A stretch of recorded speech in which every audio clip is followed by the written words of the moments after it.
फूलवाड़ी Teesta canal का mayor ने किया परिदर्शन, कहा सिलीगुड़ी में अभी नहीं है पेयजल का संकट। सिलीगुड़ी के मेयर गौतम देव ने आज फूलवाड़ी स्थित फूलवाड़ी तीस्ता कैनाल का प्रदर्शन किया।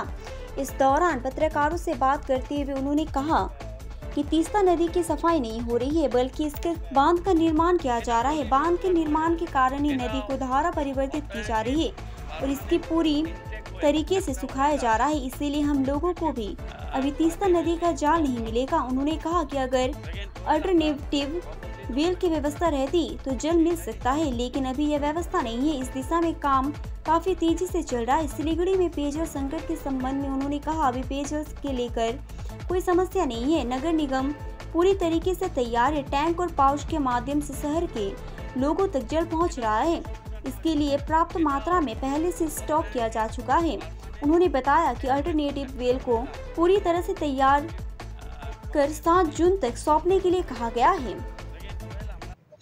পলিউশন নয়, বাঁধ রিপেয়ারিং হচ্ছে। বাঁধ রিপেয়ারিং করার জন্য ওখানে জলস্তর বন্ধ, জলটাকে বন্ধ রাখতে হচ্ছে, ড্রাই করতে হচ্ছে। তিস্তা ডাইভারশন নিচ্ছে, এই জন্যে ওখানে তিস্তা জলটাকে আমরা পাবো না, যেটা আমাদের ক্যানেলে ঢোকাচ্ছে। এই অল্টারনেটিভ ওয়েলটা থাকলে আমরা এই অল্টারনেটিভ ওয়েল দিয়ে জল সরবরাহটাকে নর্মাল রাখতে পারতাম। ওয়েলই নেই, সেই ওয়েলটা তো এখন আমরা বানাচ্ছি। আমরা বোর্ড অফ অ্যাডমিনিস্ট্রেশনে আসার সময় ইউডিএমএ থেকে অনেক মুভমেন্ট করে, অনেক কথা ফাইল চালাচালি করে অ্যাপ্রুভালটা নিলাম।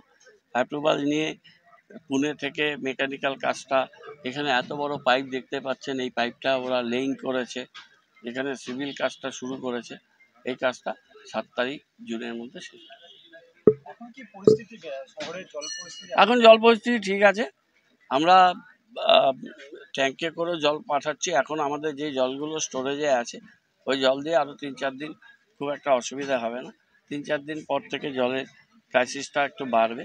সেই জন্যে আমরা ট্যাঙ্ক, জলের পাউচ আর মহানন্দার 107 যে হাইটটা, সেই হাইটটা যাতে বজায় থাকে এবং এই জলটা যাতে আমাদের ইউজেবল হয়, সেই জন্য তার পরীক্ষা নিরীক্ষা এবং সেটাকে পিউরিফাই করে মানুষকে যাতে সেই জলটা পাঠানো যায়, সেই ব্যবস্থা আমরা নিচ্ছি।